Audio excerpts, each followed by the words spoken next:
नमस्कार दोस्तों, आपका स्वागत है। हमारी आज की कहानी है स्वार्थी रिश्ते। अम्मा, तुम मानोगी नहीं ना, कितनी बार तुम्हें कहा है कि अपने कमरे में ही बैठा करो। फिर ऐसी कौन सी मुसीबत पड़ गई थी जो तुम बाहर निकल आई? मनीष अपनी बूढ़ी माँ को डांटते हुए बोला तो अम्मा बोली, बेटा मटकी में पानी खत्म हो गया था, पानी पीने के लिए आई थी।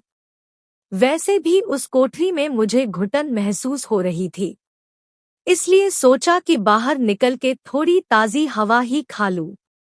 अम्मा, अम्मा, तुम मेरी बात समझती क्यों नहीं? माया बाजार से आती ही होगी और अगर उसने तुम्हें यहाँ देख लिया तो आफत खड़ी हो जाएगी। ऐसा कहते हुए मनीष अम्मा को लगभग घसीटते हुए उसकी कोठरी में वापस ले गया। बेचारी अम्मा वापस अपनी कोठरी में रखी चारपाई पर धम्म से पटक दी गई। अपनी कोठरी में पड़ी पड़ी शकुंतला जी आंखों से झरझर आंसू बहाती जा रही थी और लगातार शून्य में निहारती जा रही थी। चारपाई पर लेटे हुए अम्मा उस दिन को याद करने लगी जब 18 साल की उम्र में मनीष का एक्सीडेंट हो गया था। शहर के सिटी अस्पताल में उसका इलाज चलते चलते 15 दिन से भी ज्यादा हो गए थे, लेकिन उसकी तबीयत में सुधार नहीं हो रहा था। आईसीयू वार्ड के सामने परेशान मनीष के पिता मोहनलाल जी इधर-उधर चक्कर लगा रहे थे और बेचैनी में कभी डॉक्टरों से अपने बेटे की जिंदगी की भीख मांगते तो कभी कुर्सी पर बैठकर फूट-फूट कर रोने लग जाते। उधर अस्पताल के कोने में खड़ी शकुंतला जी भी बेटे की सलामती के लिए नर्सों की खुशामद कर रही थी। तभी आईसीयू वार्ड से जब डॉक्टर बाहर निकले तो मोहन लाल जी उनके पीछे पीछे दौड़े और उनके पैर पकड़कर गिड़गिड़ाने लगे, डॉक्टर साहब, कुछ भी करके मेरे मनीष को बचा लीजिए। मैं आपका सदा आभारी रहूंगा। बस मेरे बेटे की जान बचा लीजिए। डॉक्टर ने भी तसल्ली देते हुए कहा कि अंकल जी, हम आपके बेटे की जान बचाने की भरपूर कोशिश कर रहे हैं, परंतु उनकी हालत अब भी गंभीर बनी हुई है। हमें जल्द से जल्द ऑपरेशन करना होगा। ऑपरेशन और दवाओं का कुल मिलाकर 5 लाख का खर्च आएगा। आप जैसे ही पैसों का इंतजाम कर लेंगे, हम ऑपरेशन शुरू कर देंगे। डॉक्टर की बात सुनकर मोहन जी ने पैसों का इंतजाम करने के लिए क्या कुछ नहीं किया। काफी भागदौड़ करने के बाद भी केवल 2.5 लाख रुपयों का इंतजाम हो सका था। कितने परेशान हो गए थे मनीष के बाबूजी। उनकी मजबूरी और लाचारी को देखते हुए उनकी बेटी दीपिका ने तुरंत दामाद जी को फोन लगाया और दामाद जी ने भी बिना देर किए बाकी के 2.5 लाख लाकर बाबूजी के हाथ में रख दिए थे और आखिरकार सफल ऑपरेशन के बाद डॉक्टरों ने मनीष को बचा लिया था। धीरे धीरे समय बीतने लगा और मोहनलाल जी ने मेहनत मजदूरी करके जैसे तैसे उसे इंजीनियरिंग की पढ़ाई करवाई और एक अच्छी कंपनी में उसकी नौकरी भी लग गई। एक दिन मनीष ने बताया कि वह अपने साथ काम करने वाली एक लड़की माया से शादी करना चाहता है।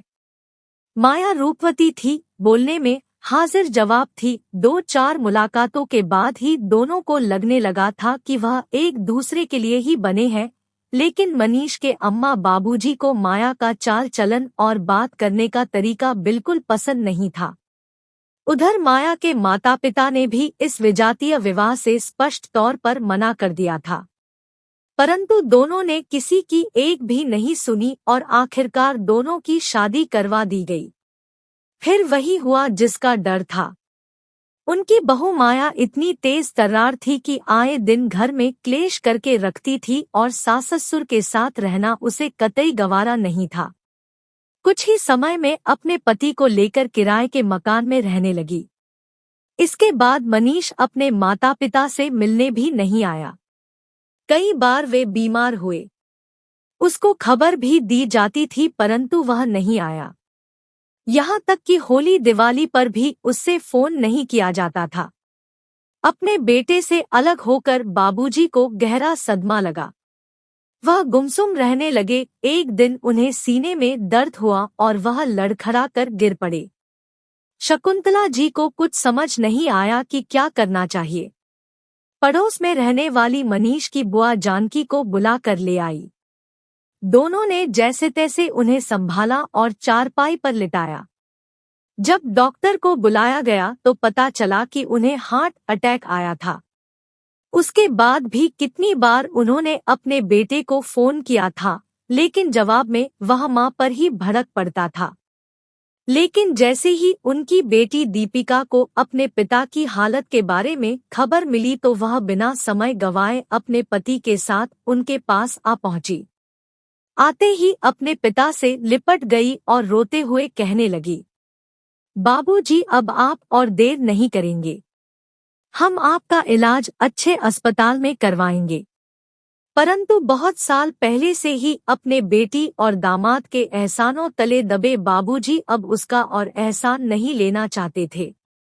अपनी आंखों से टपकते आंसुओं को पोंछकर बुझी आवाज में कहने लगे, दीपिका बेटी, अब मुझे किसी अस्पताल में नहीं जाना, तू आ गई है। अब मैं बहुत जल्दी ठीक हो जाऊंगा। दीपिका ने अपने पिता की हालत में सुधार लाने के लिए दिन रात एक कर दिए। उन्हें समय पर दवा और खाना देती थी। अक्सर पलंग पर बैठकर उनके पैर दबाया करती थी। जब भी बाबूजी उसे यह सब करने से मना करते तो हमेशा कहती, पिताजी, जब हम छोटे थे तो क्या आप हमारे लिए यह सब नहीं करते थे? अब मेरा वो फर्ज अदा करने का समय आया है, तो मुझे रोकिए मत। बेटी से सेवा करवाते हुए बाबूजी अपना हाथ उठाकर जैसे ही उसे आशीर्वाद देने लगे तो अचानक उनका हाथ निढाल होकर लटक गया। यह दृश्य देखते ही शकुंतला जी के पैरों तले जमीन खिसक गई थी और दीपिका अपने पिता की मृत्यु पर सिर रखकर जोर जोर से रोने लगी। जीते जी जिस बेटे को मिलने के लिए मोहनलाल जी तरस गए थे, वह बेटा अपने पिता के मृत शरीर को मुखाग्नि देने के लिए तुरंत हाजिर हो गया, लेकिन उसके चेहरे पर लेशमात्र भी पछतावा नजर नहीं आ रहा था। बेटा बहुलोकाचार्य निभाकर वापस अपने घर को चले गए। शकुंतला जी अपने पति की मौत के सदमे से दिनोंदिन कमजोर होती जा रही थी। कहने को तो उन्हें कोई बड़ी बीमारी नहीं थी, लेकिन जब मन ही अशांत हो तो तन कैसे बेहतर महसूस कर सकता है। पति की पेंशन से ही रोजी रोटी और दवा का खर्चा निकाल लेती थी। बरामदे में ही सारा दिन अकेली पड़ी रहती थी और अपने कांपते हाथों से जैसे तैसे 2 वक्त की रोटी पका लिया करती थी। उधर दीपिका अपनी मां का हालचाल जानने के लिए अक्सर आ जाया करती थी और कुछ दिन अपनी मां के साथ रह लिया करती थी। लेकिन अब बेटी और बहू को यह डर सताने लगा कि कहीं मां बाबूजी के घर पर उसकी बहन और जीजा जी का कब्जा ना हो जाए। मनीष अपनी पत्नी के साथ अपना सारा सामान लेकर वापस अपने पुश्तैनी घर आ गया और बहाना यह बनाया कि पिताजी के जाने के बाद अब हम अम्मा को अकेले नहीं छोड़ सकते। बेचारी भोली भाली शकुंतला जी तो इसी बात को सच मानकर मन ही मन ईश्वर का शुक्रिया अदा कर रही थी कि चलो देर से ही सही उनके बेटे को सद्बुद्धि तो आई। लेकिन अपने बेटे और बहू के मंसूबे उन्हें मालूम ही ना थे। कुछ ही दिनों में उनकी बहू माया ने पूरे घर पर अपना अधिकार कर लिया और अम्मा का सामान एक कोठरी में पहुंचा दिया। जब उनकी बेटी दीपिका ने इस बात से ऐतराज जताया तो उस पर भी मनीष और माया ने मायके में आवश्यकता से अधिक दखल देने का आरोप लगाया और खूब खरी-खोटी सुनाकर इस घर से चलता कर दिया। बेचारी शकुंतला जी भी इस हालत में नहीं थी कि अपने बेटे बहू का और विरोध कर सके। जब सर्दियों का समय आया तो हाड़ गला देने वाली ठंड पड़ने लगी, जिसके कारण शकुंतला जी और भी ज्यादा बीमार रहने लगी। लेकिन उनके बेटे बहू ने उनके इलाज पर पैसा खर्च करना जरूरी नहीं समझा। इस वजह से उनका रोग और बढ़ता गया।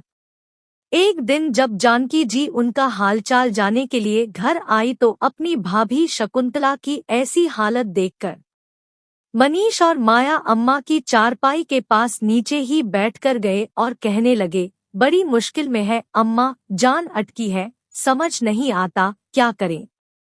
कहते कहते मनीष का गला भर आया। इस पर माया बोली, सच में अम्मा का दुख देखा नहीं जाता। इससे तो बेहतर है छुटकारा ही मिल जाए। मनीष और माया की बात सुनकर जानकी जी बोली, अपनी अम्मा के मरने की बात कर रहे हो तुम, यह नहीं कि किसी अच्छे से डॉक्टर को दिखा दे। अपनी बुआ की बात सुनकर मनीष सकपका गया और माया भी नाक भौं सिकोड़ने लगी। लेकिन जानकी जी ने समय गंवाना उचित नहीं समझा और जल्दी से जाकर एक अच्छे डॉक्टर को बुला कर ले आई। इलाज पाकर शकुंतला जी की हालत में सुधार आने लगा और वो काफी हद तक ठीक हो गई। अपने अतीत में झांकती शकुंतला जी एकाएक अपनी यादों से बाहर आ गई जब उन्हें जानकी जी ने आवाज लगाई, शकुंतला भाभी, यह लो खिचड़ी बनाकर लाई हूँ, खा लीजिए, उसके बाद दवाई भी लेनी है। ना दीदी, भूख ना है मुझे, उन्होंने उदासी के साथ कहा। अरे भाभी, खाओगी नहीं तो दवाई कैसे लोगी? और दवाई नहीं लोगी तो ठीक कैसे होगी? जानकी जी बड़े प्यार से बोली, क्या करना है दीदी, ठीक भी होकर, वैसे भी तन का रोग तो दवाई से ठीक हो सकता है, लेकिन अपने मन का क्या करूं, वो बीमार है तो मैं ठीक कैसे रह सकती हूँ? शकुंतला जी कहने लगी। एक बात कहूँ आपको भाभी, यह बात दिमाग में कितनी बार आई है, लेकिन तुम्हारे सामने बोल ना सकी। क्या दीदी, आपकी बात का कभी बुरा माना है मैंने? आपने जो मेरे लिए किया है शायद ही कोई किसी के लिए करता होगा।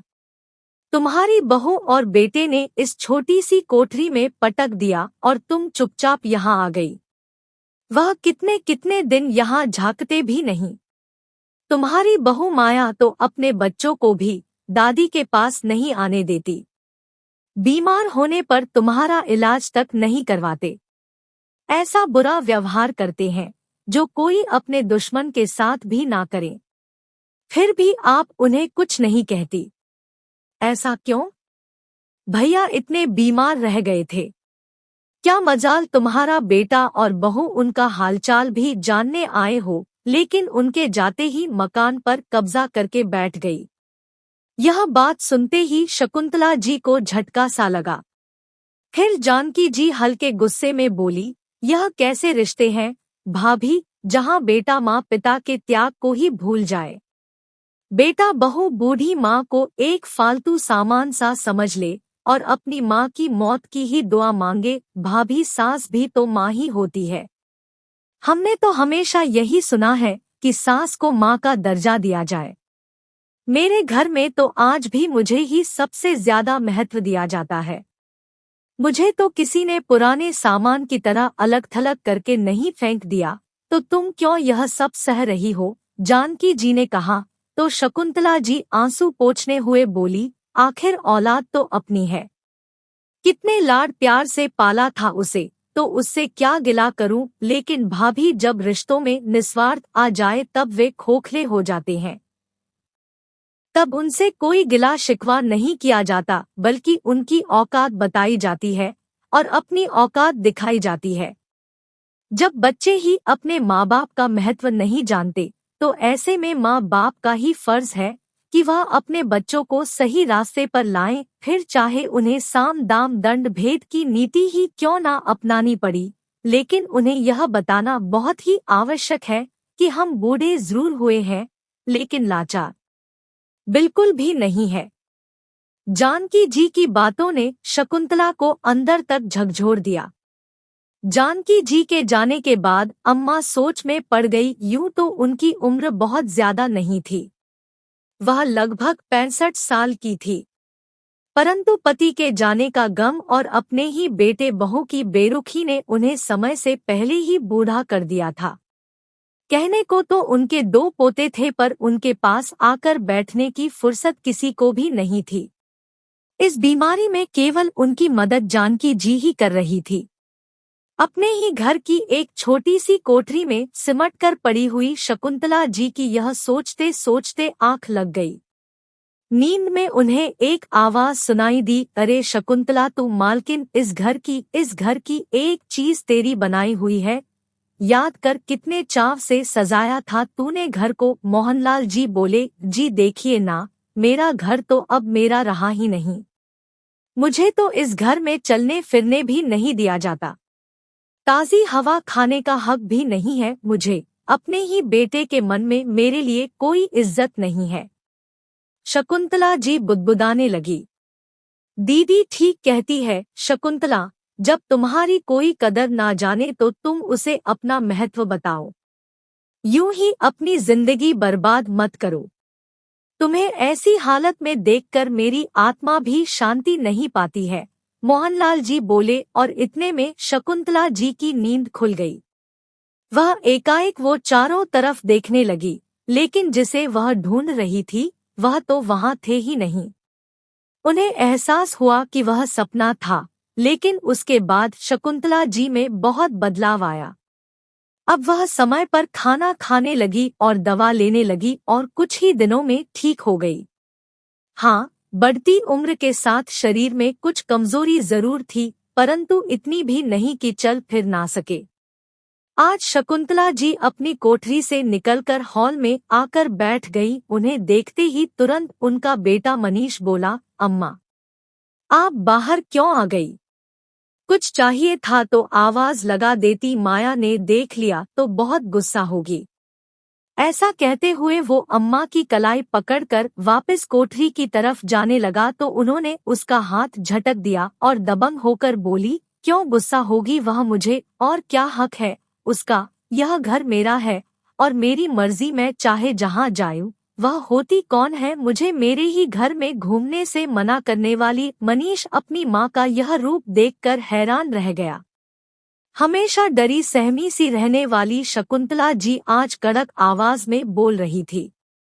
तभी अंदर से माया की आवाज आई, यह टीवी किसने चलाया? इस समय टीवी चलाने वाली इस घर की मालकिन है और मुझे नहीं लगता कि किसी को इस बात पर एतराज होना चाहिए। शकुंतला जी जोर से बोली और उनकी आवाज सुनकर माया तमतमाती हुई बाहर निकली। अम्मा, आप यहाँ, आपकी हिम्मत कैसे हुई यहाँ आकर बैठने की? थोड़ी देर में मेरी किटी पार्टी की सहेलियां घर में आने वाली है, इसलिए आप चुपचाप अपने कमरे में वापस चले जाइए। बिल्कुल नहीं, आज मेरा टीवी देखने का मन है, इसलिए आज तो पूरा दिन टीवी चलेगा।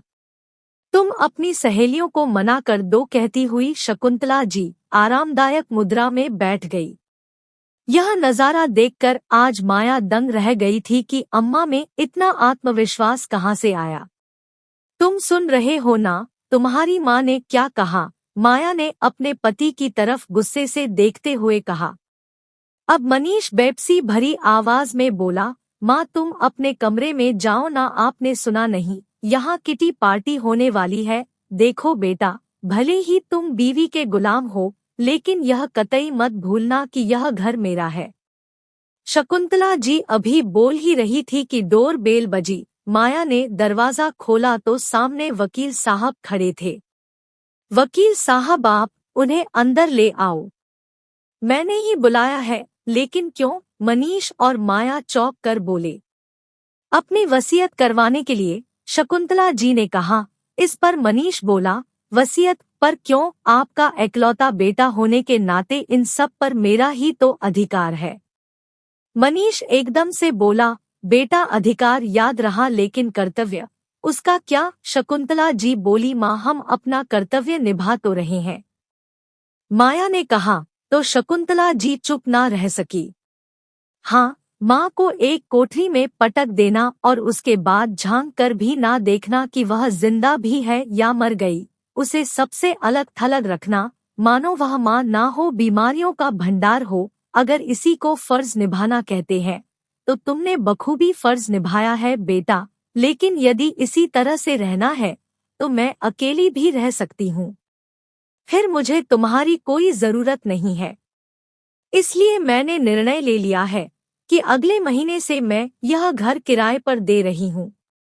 तुम लोग आज ही मेरी कोठरी में अपना सामान ले जाओ और मैं अपने लिए एक कमरा रखूंगी और घर का बाकी का सारा हिस्सा किराए पर दे दूंगी, ताकि मेरा खर्च भी निकल सके और तुम्हें भी मेरे फर्ज से मुक्ति मिल सके। इतना कहने की देर थी कि मनीष और माया दोनों ही तुरंत आकर अम्मा के चरणों में बैठ गई। उस माँ के चरणों में जिससे बात किए हुए भी उन्हें ना जाने कितने दिन हो गए थे।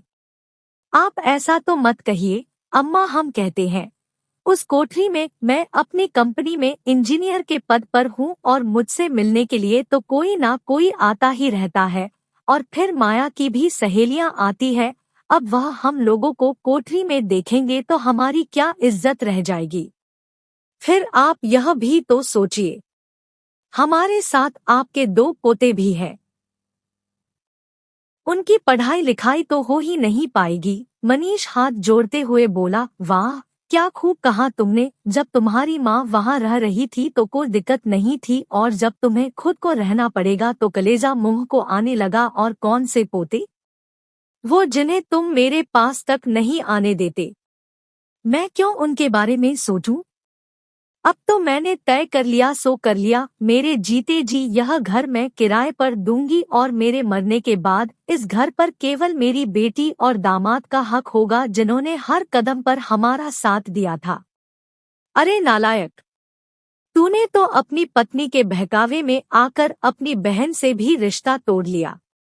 उस बहन से जिसने तुझे जीवन दान दिया था। बरसों पहले एक्सीडेंट हुआ था और तेरे इलाज के लिए लाखों रुपयों की जरूरत थी। तब तेरी बहन और जीजा जी ने बिना देरी किए तेरे बाबूजी के हाथ में पैसे लाकर थमा दिए थे, और तूने उसका यह सिला दिया। आज शकुंतला जी अनवरत बोल रही थी और दोनों बेटा बहू सिर नीचा किए सुनते जा रहे थे। अपने आखिरी पलों में तेरे बाबूजी तुझसे मिलने को तरस गए, अपने पोतों का चेहरा देखने को तरस गए, लेकिन तू अपनी पत्नी के प्यार में ऐसा अंधा था जिसे कुछ और नजर ही नहीं आता था। हमें माफ कर दो अम्मा। सच में हम स्वार्थ में अंधे हो गए थे, जो इस घर की मालकिन का ही अपमान कर बैठे। लेकिन हमें हमारी गलती की इतनी बड़ी सजा मत दीजिए। माया हाथ जोड़ते हुए बोली, ठीक है, क्योंकि सिर्फ कहने को, वरना तुमने बेटा बहू होने का कोई फर्ज तो नहीं निभाया। सिर्फ एक खोखला रिश्ता है तुम्हारे साथ मेरा। मैंने तो तुम्हें कभी खुद से अलग नहीं माना था। केवल उसी रिश्ते के नाते मैं तुम्हें एक मौका देती हूँ। मैं अब तुम्हारे वाले कमरे में, जो कि पहले मेरा था, उसमें रहूंगी, और बाकी बचे 2 कमरे तुम लोग ले सकते हो। लेकिन ऊपर की मंजिल अब मैं किराए पर चढ़ाऊंगी, क्योंकि मुझे भी पैसा चाहिए। अब मैं तुम्हारे आगे हाथ नहीं फैलाऊंगी।